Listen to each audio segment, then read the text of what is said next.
So, ito na mga master. Continuation na to. First stop namin. Dito kami sa Barangay Bugis. Ito yan yung ano ko. Driver. Kumparing driver na gwapo. So, ano to? Freezer. Bagong-bago pa. Inverter na tusok sa loob. So, morning mga master. Part 4. Biyahin ko siya Abad Santos na naman kami ngayon. Araw ng linggo. Kunti pa kami hindi nakapasok kasi may ano doon. May checkpoint kasi ano lang yung gamit namin. Ito lang oh.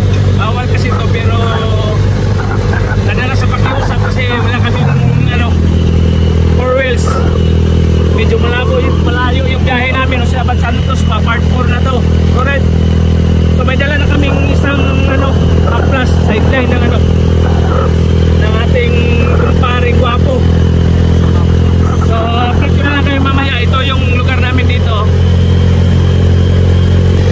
So yan. Ito pa po yung lugar namin sa Poblacion Malita, Davao Occidental. Medyo malayo-layo pa yung biyahe namin. Papunta pa kami ng Jose Abad Santos. Tingnan nyo naman yung view sa lugar namin mga master oh. Amazing, di ba? Oh, di ba? Ito po yun. Medyo maingay lang pero tingnan nyo yung lugar. Oh, di ba? Ibang view na naman to mga master. Yan oh. May kultan kasi dito. Yan. Yan oh. Ganda ng view dito mga master oh. Diba? Part 4 na to. So update ko na lang kayo maya maya. Sa ibang ano naman tayo. Start.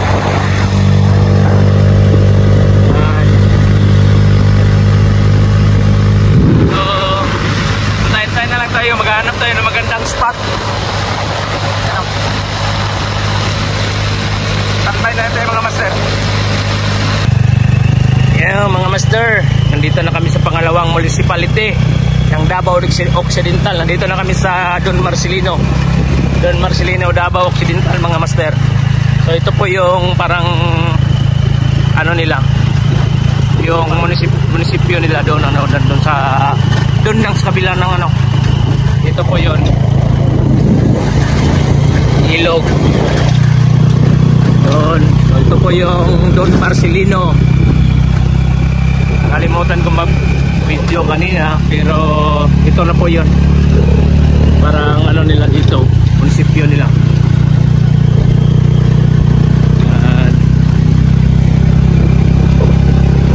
So ganda din ang daan dito.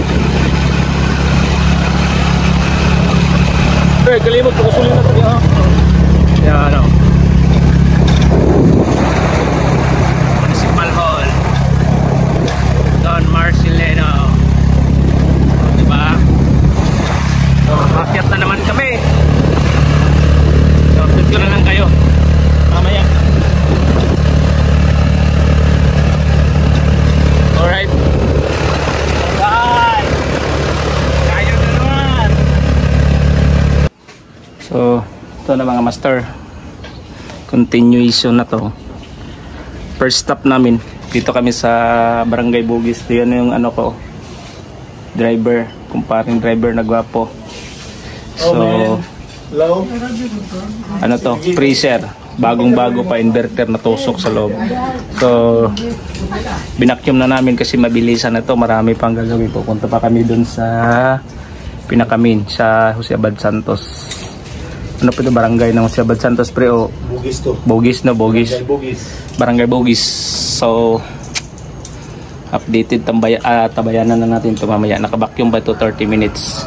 Busy yun. Nangangalakal ng ano yung kumpare ko. Kaper, Bronze. Diba? So first stop Bugis. So next after dito lang din kapatid ng may-ari nitong freezer. Magpapaayos din. Chinik na rin namin yung bago kami umuwi sa amin. Ano, freezer din at saka dalawang freezer. Isang upright at saka cheese type. So tabayan na natin mamaya. So uunahin lang muna natin to. Hello mga master! Part 4, day 2. Papunta kami ng Barangay Magulibas at Barangay Mangulibas? Ito yung, Review pala. Dito na kami sa Mangulibas. Mangulibas? So, yan yung bahay. Yung aayusin namin na water dispenser at saka freezer. Yung freezer papalitan namin ng condenser. Tapos yung water dispenser papalitan namin ng compressor. So update ko na lang kayo maya-maya mga master ha. So ito po yung sinasabi kong water dispenser. Freezer. Libog-libog na no? Ano kasi yan yung may leaking. Na kasi ito parang luma na. Ito pala yung pinalitan na namin kasi yung original nito, yun yung marami ng leaking, palipat-lipat ito. Tapos ito pinalitan namin na naman. Yan o. Palipat-lipat yung butas niyan, leaking. Pinalitan namin ito. Yung pinlasingan ko ang dumi. So nag-decide ako na hindi na ituloy, baka mag-back job na naman. So may dala kami ito. Galing pa to sa isang unit. Slightly used, not abuse. Yan yung technician dito. So sinama namin. Alright Mon. Good. Ano ba? Right. So kung ano yan, alright. Update ko na lang kayo mamaya-maya. Anuhin lang muna namin to. Tatrabahuin. Yan yung water dispenser. Papalitan ko yan ng compressor din. So ito nang ganap mga master. Tinanggal na namin yung condenser habang naka-vacuum na ako. Freezer. Tapos yun, pinalitan namin ng compressor. Sira yung compressor. Alam nyo kasi dito sa Davao, Jose Abad Santos, laging nagpa-fluctuate. Tapos yung kuryente nila, chinik ko, hindi talaga aabot ng 220 kadalasan. Tapos yun, daming nasisira dito. Compressor. Marami na talaga, 4 na beses na kami bumalik dito.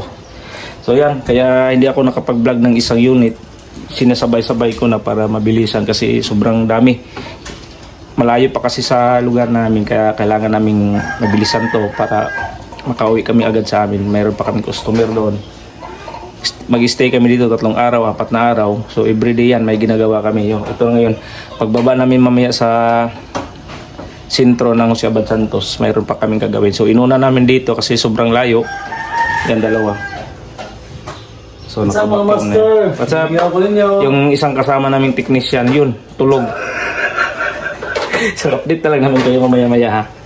Nang-over. Itong matibay na ginawa niyang tato yung niya technician ng Jose Abad Santos. Okay na yung freezer, pinalitan namin ng condenser. Yung water dispenser, pinalitan namin ng compressor. Yan, maandar na. So, ito yun. Okay, tingnan natin. Yan. Tumitigas na. Oh, yeah. Umusok na. Yan o. Diba? So, titingnan natin ito. May karga na rin yan. Water dispenser. So, mabilisan na lang to kasi mayroon pa kaming gagawin. Alright Mon? Thanks. Alright. So update ko na lang kayo. So na rin ito. Yun mainit na yung filter niya. Tama na yung karga. So tatanggalin na natin tong gauge. Yan o. Yan. So pwede na natin ibalik yan. Kasi pag magkarga tayo ng filter na lang yung natin, sense of touching na lang. Yan o. Okay na, umandar na. Mainit na rin. So, yan o. Nagmamoist na sa loob. Kita nyo. Kita. So, update ko na lang kayo. Para, right.